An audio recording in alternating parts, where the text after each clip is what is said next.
మే 12వ తారీఖు వైశాఖ పౌర్ణమి. వైశాఖ పౌర్ణమి అత్యంత శక్తివంతమైనటువంటిది. పౌర్ణమి తిథికి ఆధిపత్య దేవత మహాలక్ష్మీదేవి. ఆ రోజు సోమవారం కూడా అయింది. సోమవారానికి శుక్రవారానికి ఈ రెండింటికి కూడా ఆధిపత్యం అమ్మవారి లక్ష్మీదేవికే ఉన్నది. తప్పనిసరిగా ప్రతి ఒక్కరూ కనకధారా స్తోత్రం పారాయణ చేసుకోండి, లక్ష్మీ అష్టకం పారాయణ చేసుకోండి. దగ్గరలో ఉన్నటువంటి వెంకటేశ్వర స్వామి గుడిలో తులసిమాల సమర్పణ చేయడానికి ప్రయత్నించండి. తీరికా ఓపిక ఆసక్తి ఉన్న వాళ్ళు కాస్త బిల్హపత్రాలు తీసుకెళ్లి శివాలయంలో అభిషేకానికి ఇవ్వండి. అద్భుతమైనటువంటి అఖండమైనటువంటి ధనయోగం పడుతుంది. అప్పులు తీరిపోతాయి, విసులుబాటు కలుగుతుంది, ఆర్థికంగా దినదినాభివృద్ధి చెందుతారు. గుర్తుపెట్టుకోండి.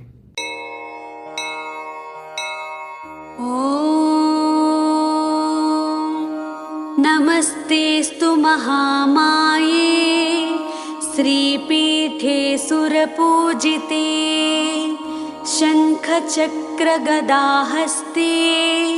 మహాలక్ష్మీ నమోస్తుతే.